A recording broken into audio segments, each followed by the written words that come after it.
Hello everybody, welcome back to my channel. My name is Rachel if you're new here, and we're going to do our May reading wrap up today.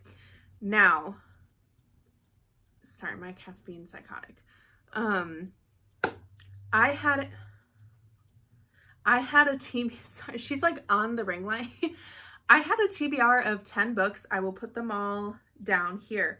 I successfully read 7 of the 10 books, and I have started an 8th today. So we're gonna go through the ones that I read. Would you like to be in the video? Shh. No? You don't want to? Okay. I'm gonna go through the 7 books that I read, and I will tell you which one I started today. Today is today is May 29th. The odds of me finishing a 500-page fantasy before Sunday, very slim. I started May, I was in the middle of the Dark Verse series. So I started with The Finisher by Runix. This is book 4, and this is a dark mafia romance marriage of convenience with an amnesia trope in it. I gave this 3.75 stars. I have several reviews on my Bookstagram, which I will put my tag right here if you want to watch them. I liked this book. I think what stopped me from giving it 4 stars is just I had gotten so used to being in the world of, you know, Tenebrae and Shadowport with Morana, Tristan, and Dante and Amara that not having a lot of them in this just, I don't know, I got really attached to them. But I really liked Alpha and Zephyr, and I think the amnesia trope started to break my heart for Zephyr a little bit, but overall I really liked this book. So that was the first book I read in May. Then obviously I continued with the Dark Verse series, and I read The Annihilator, which is book 5. This is about Lila and the Shadow Man, aka Dane. I give this 4 stars. Overall, this was the darkest book in the series, for sure.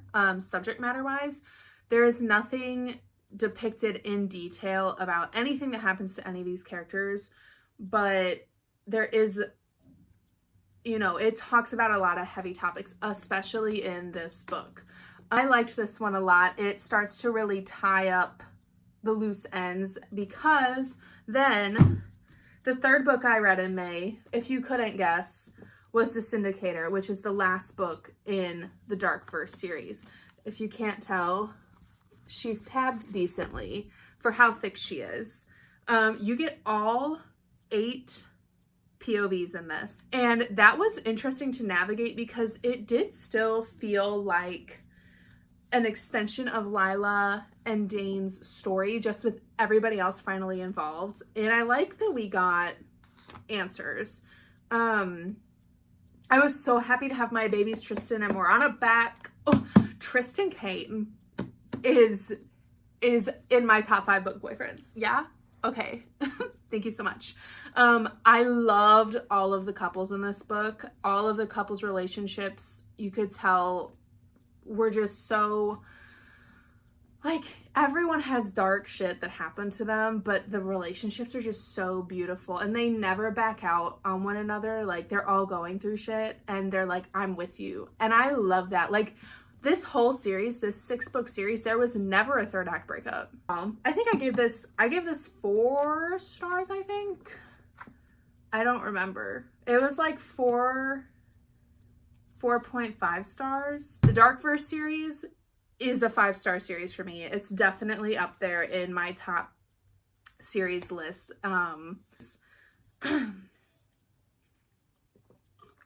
So next I hopped back into some fantasy because I was trying to like get myself ready after reading Onyx Storm, and reading a 6-book dark mafia romance did that for me. So I went into Long Live Evil by Sarah Reese Brennan. This was 3.75 stars for me, I think. 3.5 or 3.75 stars.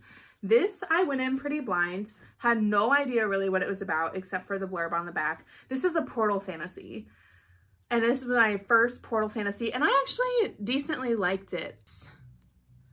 The reason why I gave it 3.75 whatever stars I gave it was because, and I think this was the point, I didn't really like any of the characters. Like they all pissed me off. But I guess it's the point because Ray gets portaled into the body of the villainess. So I think like that's the point.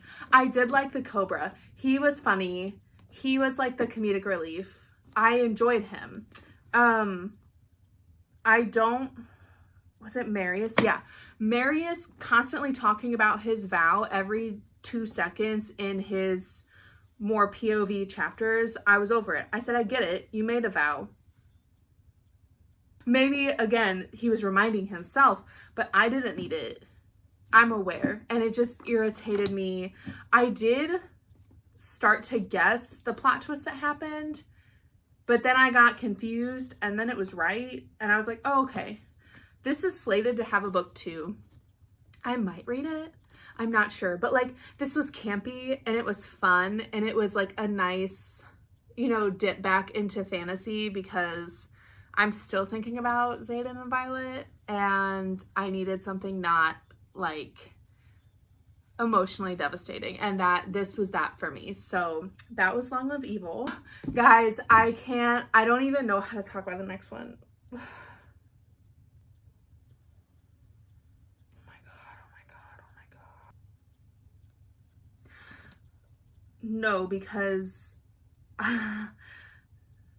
I put 5 stars on Goodreads, but this is a 6-star read because I'm still fucking thinking about it. I mean, look at the annotations. Some are doubled up on the page. There you go. Look at the annotation. Obviously, this is The Favorites by Lane Fargo. 6 stars. Easily one of my top reads ever. This is a contemporary fiction novel. It's a Wuthering Heights retelling in the world of Olympic figure skating, and it's told in a documentary style format where you're getting the firsthand account of, you know, from Katarina, who's our FMC, from Kat and Heath's start of their Kat and Heath's start of their skating career when they were about 15 or 16 through to their last Olympics in 2014, where there's this huge, like, you know, oh, this is so crazy. They're, you know, the tragic way that their career ended. Side by side with that, you're getting documentary style format because there is a documentary that came out on the 10-year anniversary of the Sochi Olympics with former coaches, former rivals and friends and all that stuff. So you're getting the firsthand account and then the account from the outside. It's so messy. Like, it's so raw. It's so real. Like, these characters feel so real. And the acting major in me has to play Kat because she is so complex. And her and Heath's relationship is so complex. And it's like when they're good, but when they're bad, like, there's no communication. They blow up at each other, but they can't ever stop. Like, they can't stay away from each other for, like, more than, like, 3 years. There was one absolutely despicable moment with Heath and Bella. Actually, kind of 2 despicable moments. I think the second one didn't need to happen, but I think that the first one, while I hate that trope that happens, I think that it fit in with the plot because it was following the Wuthering Heights retelling structure. But then they took a step back from each other, and then for them to still come back and find each other, and after 3 years after that event at the 2010 Olympics, and then they just can't ever stay away from each other. They're obsessed with each other. It's that toxic love where they love each other so much, but they let jealousy and petty shit consume them to where they just blow up at each other, but they still love each other. I'm like, oh, it's so good. I could talk about this book for eons and eons and eons. Then I decided to go back after I finished it and listen to The Last Time, which is their free skate song at the 2014 Olympics. And I decided to reread that chapter where they start their free dance through like the really tragic events. And I'm like sitting on the Amtrak crying because it's just so like, jail time.